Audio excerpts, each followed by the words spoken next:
आपण पाहत आहात नाशिक खबर न्यूज, जनतेचे हक्काचे व्यासपीठ।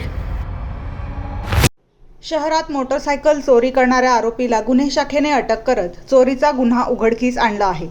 गुन्हे शाखा युनिट क्रमांक 2 ची ही उल्लेखनीय कामगिरी मानली जात आहे। 14 मार्च रोजी MIDC चुंचाळे हद्दीतील संजीव नगर परिसरातून एक मोटरसायकल चोरी झाल्याची तक्रार अंबड पोलीस ठाण्यात दाखल झाली होती।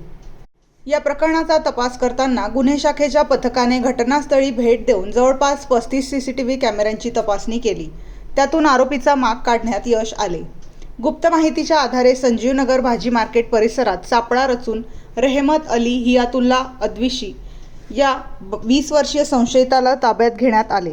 त्याच्याकडून MH15 JJ 4837 क्रमांकाची हिरो कंपनीची मोटरसायकल जप्त करण्यात आली। आरोपीच्या कबुली जबाबावरून अंबड पोलीस ठाण्यात दाखल असलेला चोरीचा गुन्हा उघडकीस आला असून पुढील कारवाई सुरू आहे। ही कारवाई पोलीस आयुक्त संदीप कर्णिक, उपायुक्त किरण कुमार चव्हाण आणि सहाय्यक आयुक्त संदीप मिटके यांच्या मार्गदर्शनाखाली सहाय्यक पोलीस निरीक्षक हेमंत तोडकर, डॉक्टर समाधान हिरे, पोलीस उपनिरीक्षक यशवंत बेंडकोळी, पोलीस हवालदार अतुल पाटील, मनोज परदेशी, वाल्मिक चव्हाण, प्रकाश महाजन, चंद्रकांत गवळी तसेच पोलीस अंमलदार महेश खांडबहाले आणि सुनील खैरनार यांच्या पथकाने पार पाडली।